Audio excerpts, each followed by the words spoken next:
भगवद गीता भगवान की मधुर वाणी, एक ऐसा ज्ञान जो हम सब के लिए प्रैक्टिकल है, आज भी, पहले भी था और हमेशा रहेगा।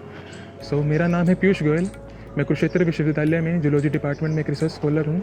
आज हम भगवद गीता के बारे में कुछ बात करेंगे। तो जैसा आप सभी जानते हैं कि भगवद गीता का ज्ञान भगवान श्री कृष्ण ने अर्जुन को महाभारत युद्ध के समय में दिया था। लेकिन क्या आप सच में ये मानते हैं कि अर्जुन ही वो पहले व्यक्ति थे जिनको ये गीता ज्ञान मिला? तो आप ऐसा गलत सोचते हैं। ये जो ज्ञान था, भगवान श्री कृष्ण स्वयं भगवद गीता में बताते हैं। चतुर्थ अध्याय के प्रथम श्लोक में इमं विवस्वते योगम प्रोक्तावान अहम अव्ययम विवस्वान मनवे प्रहा मनुर इक्ष्वाकवे ब्रवीत, कि हे अर्जुन, जो ये योग विद्या ज्ञान है, जो ये आध्यात्मिक ज्ञान है, ये सबसे पहले मैंने किसको दिया था? विवस्वान देव को। विवस्वान देव कौन है? सूर्यदेव। सूर्यदेव ने ज्ञान किनको दिया? मनु को। और मनु ने ज्ञान दिया अपने पुत्र इक्ष्वाकु को। तो इस प्रकार से जो आध्यात्मिक ज्ञान है, ये एक परंपरा द्वारा ही दिया जाता है।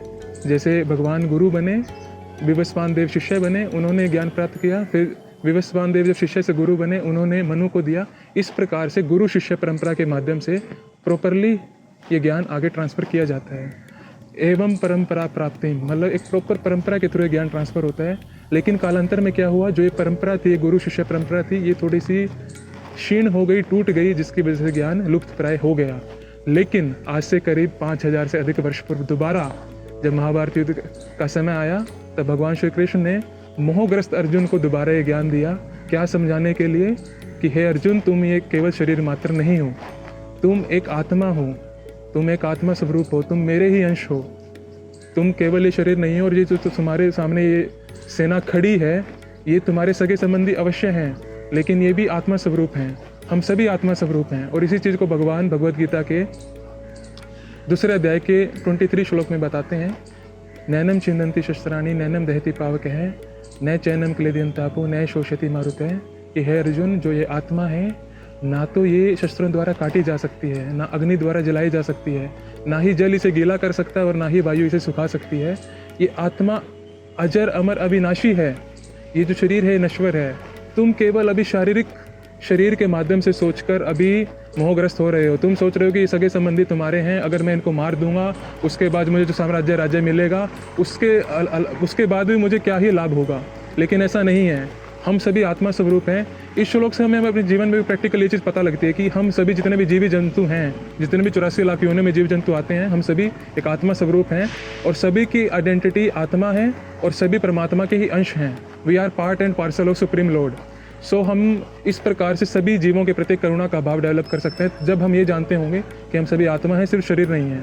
अगर हम सिर्फ अपने आप को एक शरीर से मानेंगे कि मैं सिर्फ पीयूष हूँ, आपका जो भी नाम आप सिर्फ वही हैं, और हम सिर्फ बॉडीली लेवल पे एक्टिविटीज़ करते रहें, तब हम इस आध्यात्मिक ज्ञान को अच्छे से समझ नहीं सकते, अपना नहीं सकते। ठीक है। और जैसा हम लोग जानते हैं कि हम मनुष्य योनि में हैं, 84 लाख योनियों में हम मनुष्य योनि को सबसे सर्वश्रेष्ठ मानते हैं। ऐसा क्यों मानते हैं? जैसे आप लोगों ने अगर सुना भी हो, आहार निद्रा भय मैथुन, eating, sleeping, defending and meeting, ये जो 4 प्रकार की एक्टिविटीज़ हैं, ये ह्यूमंस में, एनिमल्स में सभी में कॉमन है। लेकिन हमारे ह्यूमंस में क्या चीज़ अलग है कि हम सेल्फ कॉन्शियसनेस की तरफ जा सकते हैं।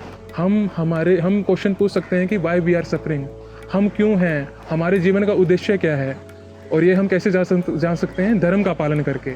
और धर्म के बारे में भगवान श्री कृष्ण ने क्या बताया है? सर्वधर्मान् परित्यज्य माम एकम शरणं व्रज अहम त्वाम सर्व पापेभ्यो मोक्षयिष्यामि मा शुचः, कि हे अर्जुन, तुम मेरी शरण में आओ, मेरे दिए इंस्ट्रक्शंस को फॉलो करो। तुम्हें क्या करना है? माम अनुस्मर युद्धच, तुम्हें मुझे निरंतर स्मरण रखते हो युद्ध करना है। और आप जैसे सब जानते भी हो कि अर्जुन ने भगवान की बातों को मानते हुए युद्ध किया और वो विजयी हुए। तो इसी प्रकार से हमें भी भगवान को सरेंडर करना है, हमें उनकी इंस्ट्रक्शंस को फॉलो करना है। और वो इंस्ट्रक्शंस हम कैसे फॉलो कर सकते हैं? भगवद गीता को पढ़ के, श्रीमद् भागवत को जान के, वैदिक शास्त्रों का ज्ञान प्राप्त करके, ठीक है, एक प्रॉपर किसी आचार्य गुरु से शिक्षा लेके अगर हम भगवान की वाणी को फॉलो करेंगे, तो अवश्य ही हमें क्या होगा? मोक्ष की प्राप्ति होगी। और मोक्ष प्राप्त करके हम भगवान के धाम जा सकेंगे।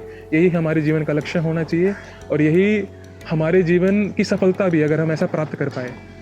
मैं इस पूरी गीता इनसाइट्स चैलेंज की टीम को धन्यवाद देना चाहूँगा, बधाई देना चाहूँगा कि उन्होंने एक बहुत ही अच्छा कंपटीशन रखा। कुरुक्षेत्र यूनिवर्सिटी और कुरुक्षेत्र डेवलपमेंट बोर्ड का संयुक्त प्रयास बहुत ही अच्छा है यूथ में अवेयरनेस के लिए और भगवद गीता के प्रचार प्रसार के लिए। Thank you so much. धन्यवाद। जय श्री कृष्ण।